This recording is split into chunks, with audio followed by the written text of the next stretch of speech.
Bonjour, je suis Cédric Hérimé, le chef de cuisine du restaurant La Table au sein de la Grande Épicerie de Paris. Je suis ravi de vous retrouver pour un troisième épisode sur des recettes autour des opérations régionales. Aujourd'hui, je suis accompagné de Clément Pinat, mon sous-chef depuis 4 ans au sein de la Grande Épicerie. Et nous allons, avec l'aide de Clément, vous réaliser une piperade un petit peu contournée. On va la faire façon shakshuka avec des œufs, du fromage et de la charcuterie. Alors, pour la recette, nous allons avoir besoin d'oignons, de poivrons. Alors, nous avons pris des poivrons classiques et des poivrons doux et des piments doux. On va prendre des tomates fraîches, de l'osso irati, originaire du Pays Basque, du jambon cru et des œufs frais. Moi, je suis parti sur des gros œufs et donc voilà, on est parti. Donc Clément va commencer. Ouais, je vais commencer à tailler l'oignon. Tout d'abord, on va l'éplucher. Donc on va essayer de bien tirer le pédoncle au-dessus. Voilà. Et on retire la première peau. Voilà. Juste bien tout retirer pour pas s'embêter. Alors pour cette recette, on a choisi de prendre différents types de poivrons. Alors on est parti sur du rouge et du vert complètement classique que vous pouvez retrouver dans n'importe quel magasin. Et on est parti aussi sur un poivron doux qui est un piment doux qui est un petit peu plus fort pour un petit peu relever la recette. Moi j'aime bien quand c'est un petit peu relevé et un petit peu épicé. Après on peut partir sur du piment d'Espelette. Et à la fin de la recette, juste parsemer d'un petit peu de piment d'Espelette. Ou sinon, comme nous on a choisi, des piments doux, du poivron doux et après des poivrons de couleur. On n'a pas pris de jaune par choix, le jaune étant un peu plus sucré. On est resté juste sur des poivrons rouges et verts. Et voilà pour la recette. Donc, Clément a émincé les oignons. Ensuite, faut pas oublier de mettre à chauffer l'eau. Pour les tomates, on va les monder. Donc le concept, ça va être de mettre une eau bouillante et après de plonger les tomates à l'intérieur quelques secondes et on les rafraîchit directement dans de l'eau bien froide pour retirer la peau, pour éviter d'avoir ce côté indigeste de la tomate. Donc nous, on a déjà tout préparé, pour pas perdre de temps. Normalement, l'eau devrait bouillir assez rapidement. Sinon, en attendant que ça se passe, on va pouvoir commencer à tailler les poivrons. Ouais, donc, pour pas perdre trop de temps. voilà. Un rouge, un vert, on avait dit. Un rouge, un vert, parfait.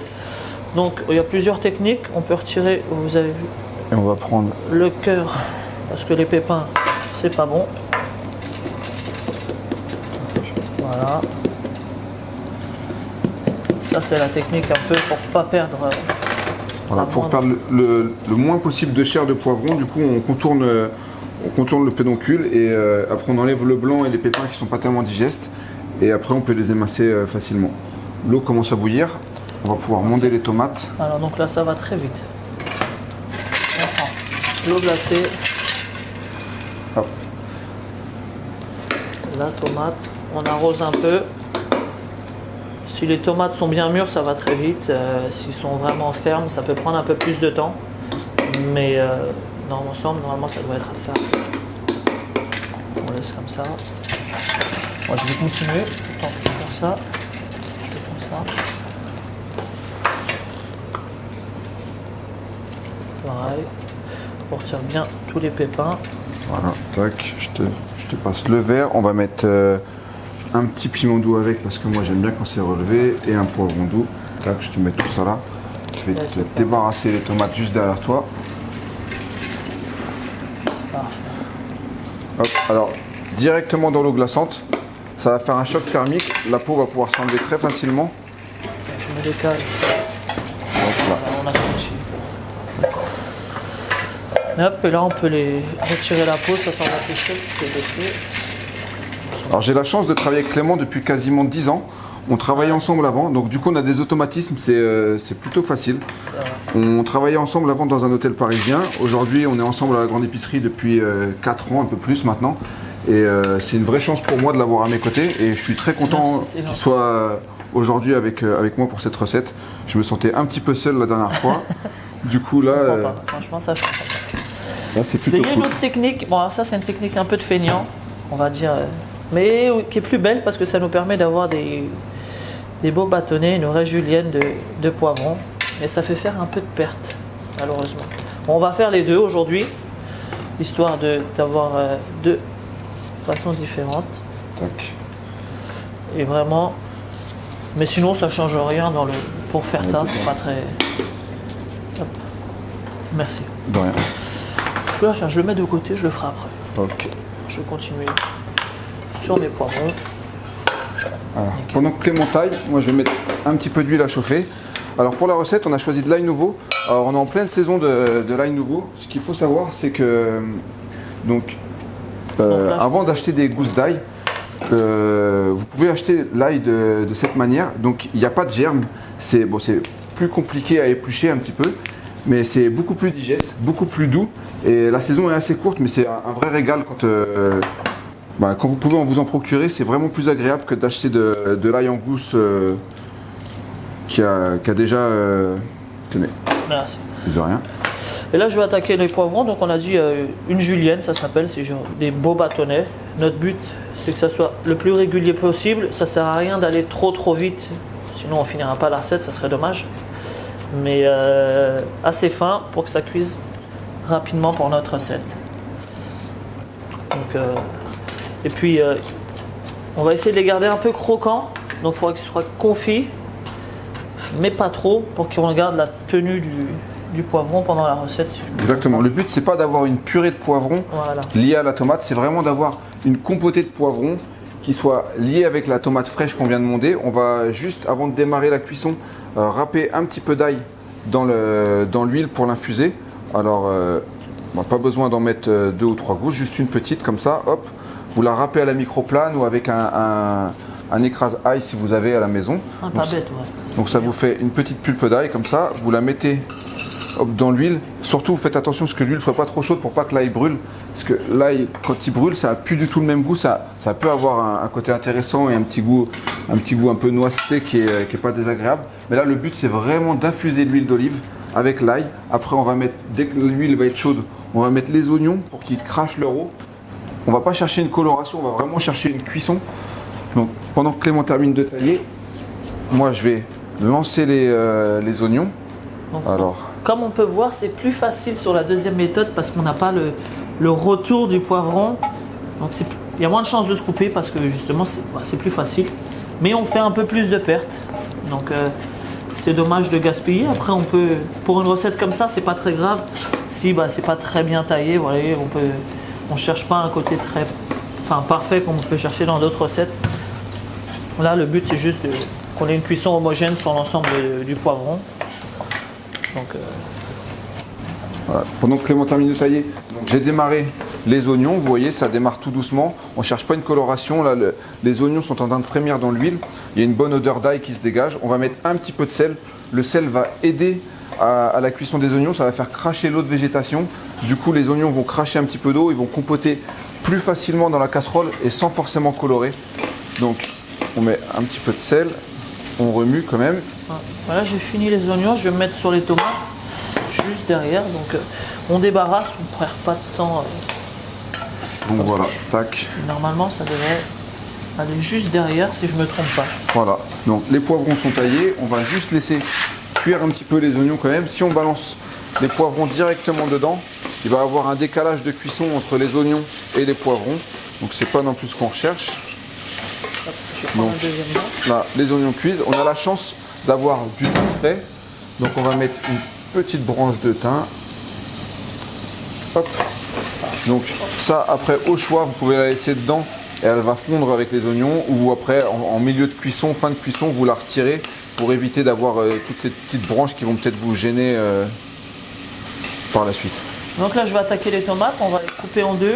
Notre but ça va être de les épépiner et de garder donc la pétale pour faire une julienne et le cœur on va le garder pour mettre à compoter avec les poivrons. Là, dès qu'on aura mis les poivrons quasiment, on peut les couper grossièrement et on gardera bien le cœur à l'intérieur.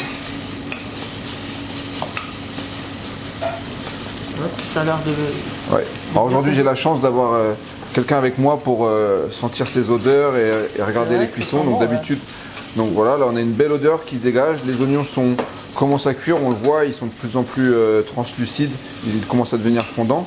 Clément va pouvoir rajouter les poivrons. Hop. Hop. Je vais débarrasser ça. Aujourd'hui, c'est moi qui assiste Clément. Je pense qu'on va pouvoir mettre un peu de sel. Voilà. On va remettre du sel. Le même process que pour les oignons. Ça va aider à la cuisson. L'eau de végétation va sortir. Et ce qu'il faut savoir, c'est que quand on assaisonne une recette comme ça, avec plusieurs éléments, plusieurs étapes, où on va rajouter comme pour une ratatouille, le fait d'assaisonner tous les éléments séparément, un à un, en même temps que la cuisson, à la fin, vous allez avoir un assaisonnement beaucoup plus homogène. C'est beaucoup plus facile de rectifier un assaisonnement sur une recette où vous avez assaisonné tous les éléments un par un, plutôt que cuire les oignons, les poivrons, tout d'un coup, après assaisonner. Du coup, vous allez mettre du sel en surface de la recette, mais ça ne sera pas pénétré exactement de la même façon. Quand vous faites une ratatouille chez vous, genre c'est vraiment important à chaque fois que vous rajoutez un élément, un légume, n'importe quoi, de rassaisonner à chaque fois pour avoir à la fin une stabilité et une régularité dans l'assaisonnement qui vous allez voir, ça peut tout changer sur une recette, le fait d'assaisonner au fur et à mesure. Nous, on a choisi aujourd'hui d'utiliser des poivrons frais. On peut utiliser aussi des poivrons en boîte, un peu confits. Bon, par contre, il faut faire attention sur le sel, parce que généralement, c'est des poivrons qui sont déjà légèrement assaisonnés ou marinés. Mais je pense que normalement, c'est possible d'utiliser aussi des poivrons déjà confits pour un gain de temps pour la cuisson, parce que ça reste une recette qui a besoin de cuire. Et là, avec des poivrons confits, on aurait pu faire ce choix. Au restaurant, ça nous arrive rarement d'utiliser des conserves, mais quand on le fait, on a une petite technique, c'est que quand on prend des piquillos ou des poivrons en conserve, en fait on les blanchit un petit coup, juste une ébullition pour enlever ce petit goût justement de conserve et qu'on pourrait retrouver en fin de recette. Et du coup, on les prend, on les égoutte, on enlève l'huile ou suivant s'ils sont marinés à l'huile ou quoi que ce soit, une petite ébullition. Et après, on les cuisine comme si c'était des poivrons frais et généralement, ça passe très bien. Tac. On va attendre un tout petit peu et après, on va mettre les tomates. Ok. Là, moi, je vais me mettre sur. On va mettre ça, là, le petit piment. On va faire le choix de le garder, mais pour le dressage, on avait dit. Alors moi, je pense que ça serait pas mal, c'est que tu en coupes un petit peu entier en rondelles et qu'on les mette dans l'huile et qu'on les mette un petit peu comme des pickles à la fin sur l'assiette. Attends, je vais mettre ça là.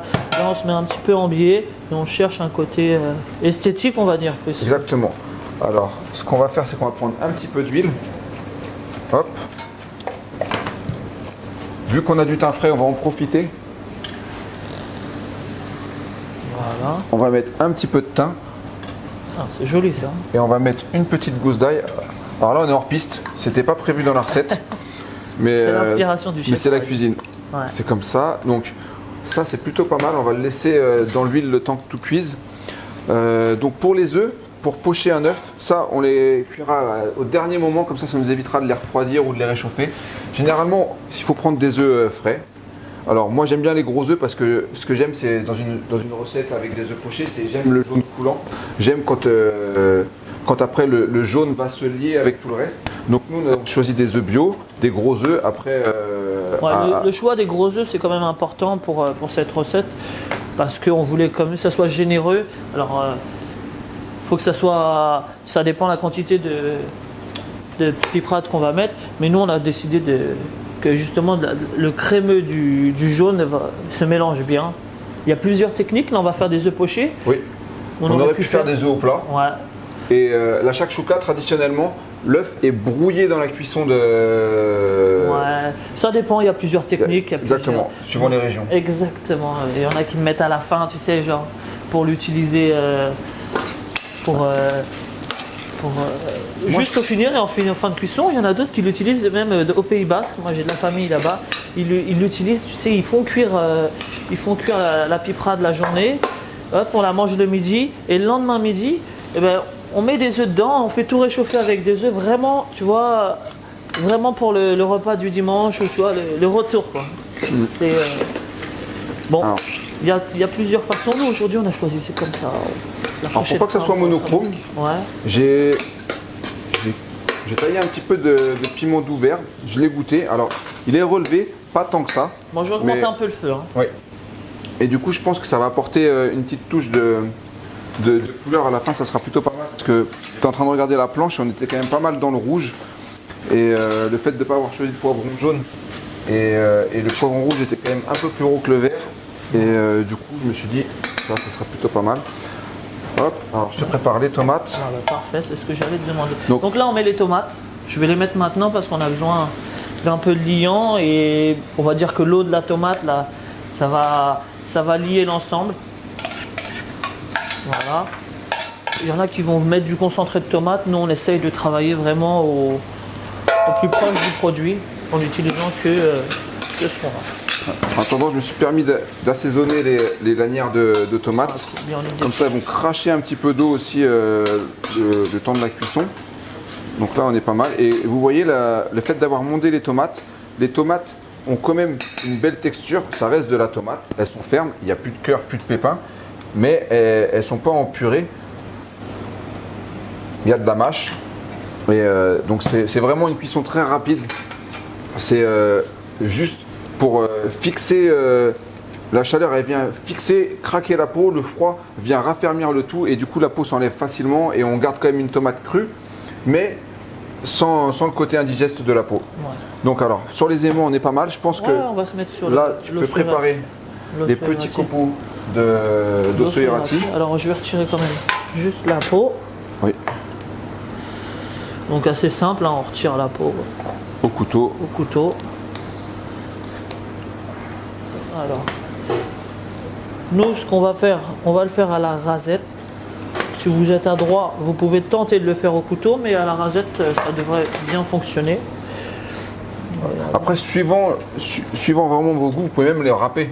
Là, on a une Ouais. microplane, on a râpé l'ail, mais c'est pas un souci. On aurait très bien pu c'est de la pâte ferme. On peut très bien râper au dernier moment un petit peu d'osso irati au-dessus de l'assiette, au-dessus de l'œuf, et ça irait très bien aussi. Après ça, il n'y a pas vraiment de. On va goûter, hein, parce que c'est les- Ouais, écoute, il faut goûter de toute façon. Il est pas mal, il est pas trop salé, non? Non, il est bien, ça va bien apporter à cette recette. Ça va être un peu. Donc ouais, il faut faire attention parce que c'est un fromage qui est quand même un peu salé. Donc Ouais. on ne salera pas Mais on trop. s'est bien fait conseiller par le fromager de la grande épicerie tout Ouais. à l'heure. Mais franchement, il est pas mal.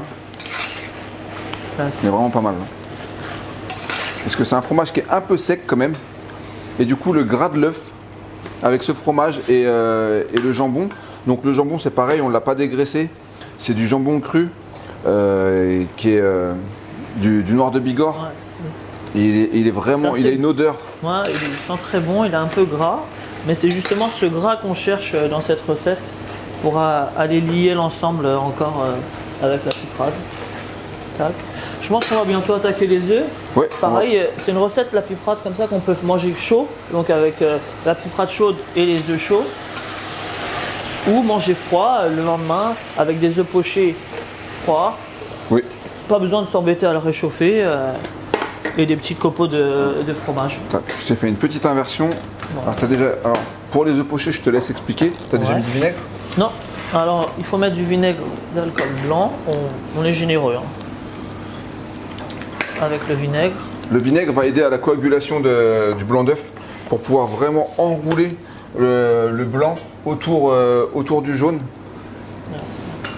Alors, donc là, vous voyez Clément, il est en train de fouetter l'eau. Ça, c'est pas par rapport à l'eau, c'est vraiment pour donner un sens à l'eau dans la casserole. Comme ça, quand l'œuf va tomber dans la casserole, généralement, on essaie de le poser dans l'œil du tourbillon. Et comme ça, l'œuf va s'enrouler sur lui-même. Le blanc va coaguler, va commencer à enrouler le jaune, le protéger.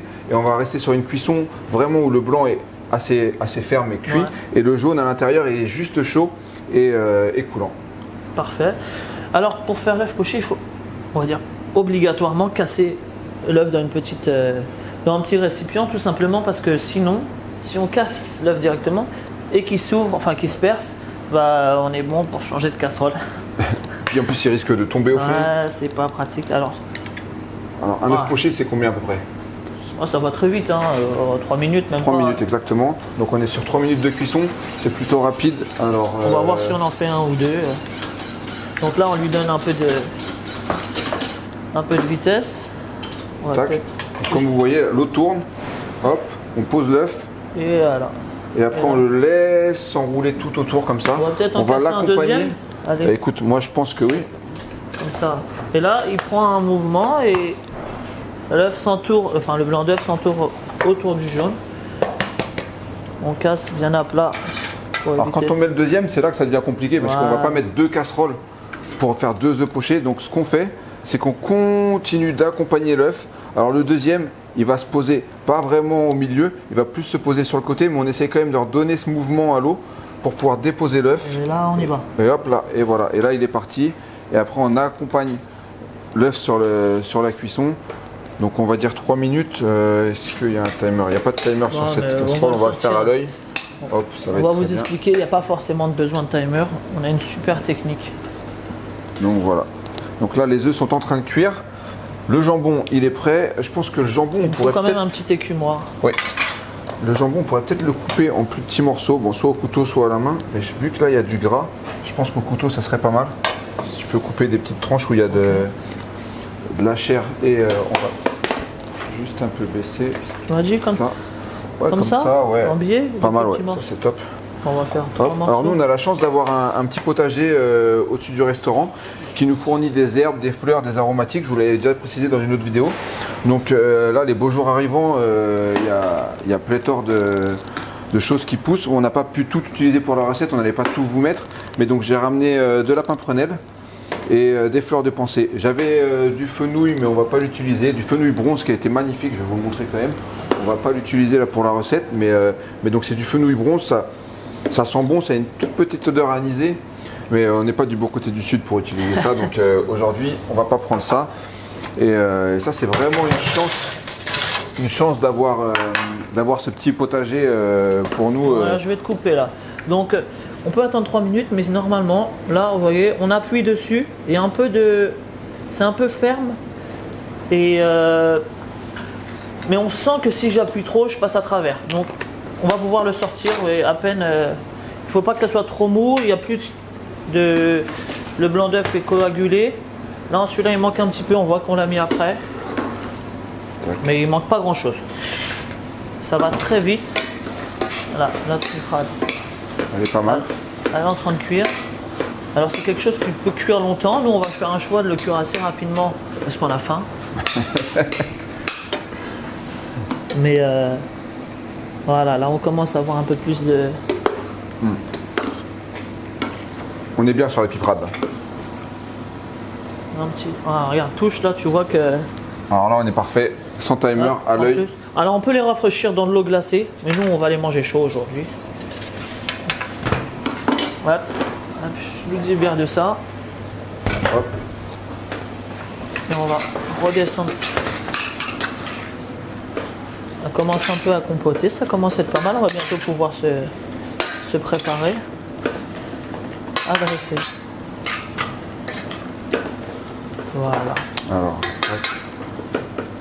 Donc c'est dommage, comme dit, qu'on n'a pas les... On peut pas vous transmettre ces odeurs parce que c'est... Ça sent très bon. Ça sent très bon. On a toutes les odeurs du poivron, de l'ail, des oignons.